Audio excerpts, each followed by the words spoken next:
Hello everyone, welcome back. Welcome back, yes. Today we're gonna have a lesson with Lord Ikitclaw, Lord Master of Skavenblight, biggest brain rat this side of I don't know where. We're here today to talk about two things, maybe three, maybe four, I don't know. 13 is the number. The first thing we're gonna talk about is how you can do this.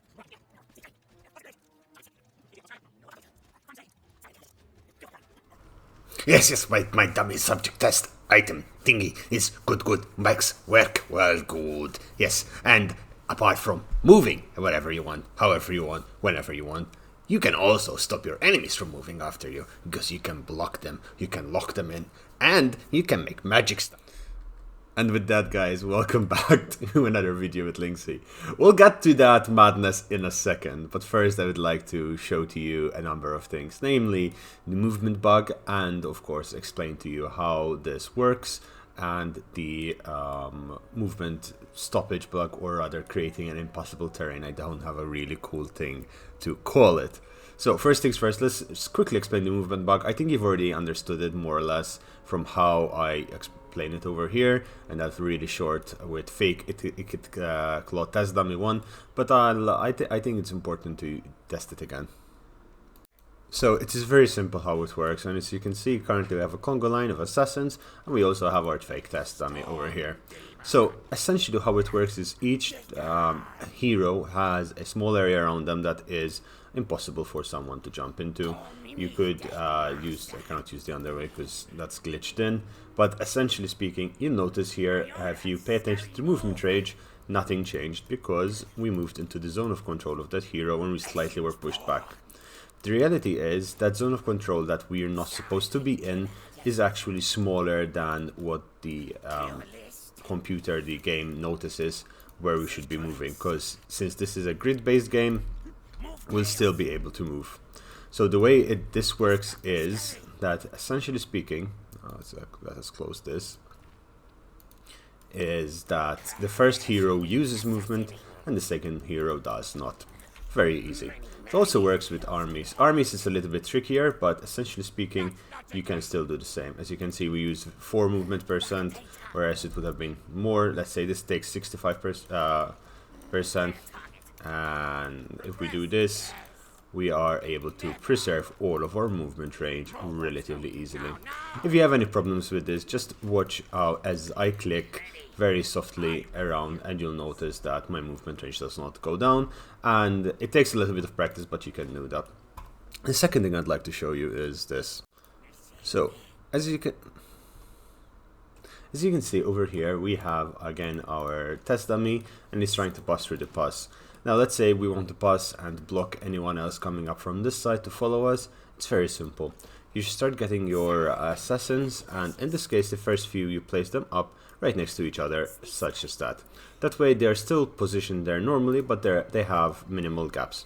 Then you move the others, and as soon as they're in line with the gap that is created by the other assassins or heroes, whichever heroes it works, this works with every faction, you press backspace. If you press backspace properly, as you can see, we can no longer move over there. You could use the underway to move on to the other side, yes, that still works. However, it stops most of the enemy armies from moving across and gives you a little bit of respite from any further assaults. As you can see, it doesn't take that many heroes. In this case, it just takes 5 to block a small area like this. However, if you would like to block something this big, it would take you a little bit more. It is also possible to block ways into the sea, as it stops people from disembarking, but in case of Skavenblight over here, the bay is so big it's almost impossible to do so, and it is a bit impractical. This is useful when there are mountain passes or there are choke points. Other choke points may include the following: in entrance into and out of Ataloran, the fort cities of Helmgard, Fort Burgers and Fort Sol, and of course other paths between forests in multitude of places. I hope you find this useful. Anyway, now that we've done and we've finished ourselves with this, let's get to the big blobby thing that we have there in the background. Welcome to Ikitclaw's little test. and this has been something of absolute insanity. I've managed to drag every single lord, every hero that spawns into the game on turn 1, and I've locked them inside this pit, the hunger pit, or the food pit as Ikitlo calls it. If you were to look what's in here, you can see all of their names, and it hurts to look at them. They're all suffering attrition because there is no city left that is intact, with the exception of Itza, I believe, because I'm using Itza as a safe city. This is a save file on Legendary, and that will be destroyed, so you guys could potentially enjoy this as the first ever Hunger Games, the first ever Battle Royale in Warhammer 2. I will make this available for you guys to download from the description box below, and I will also be publishing videos on this and possibly even live streaming myself trying to survive from this madness. The way this works is using the trick that I showed you back down here where I blocked the wall.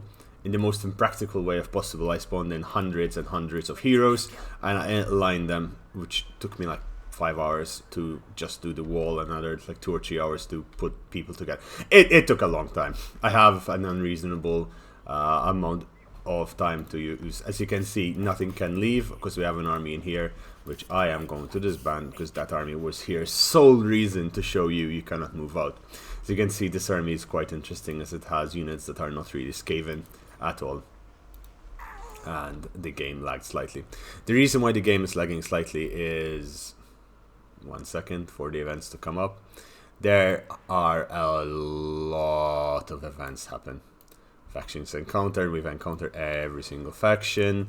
We have trespassed against quite a number of factions.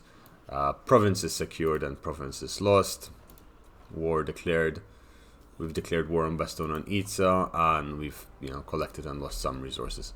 This is absolutely fine, as it doesn't matter. This was me mucking around with the save file, trying to figure out what is and what isn't possible.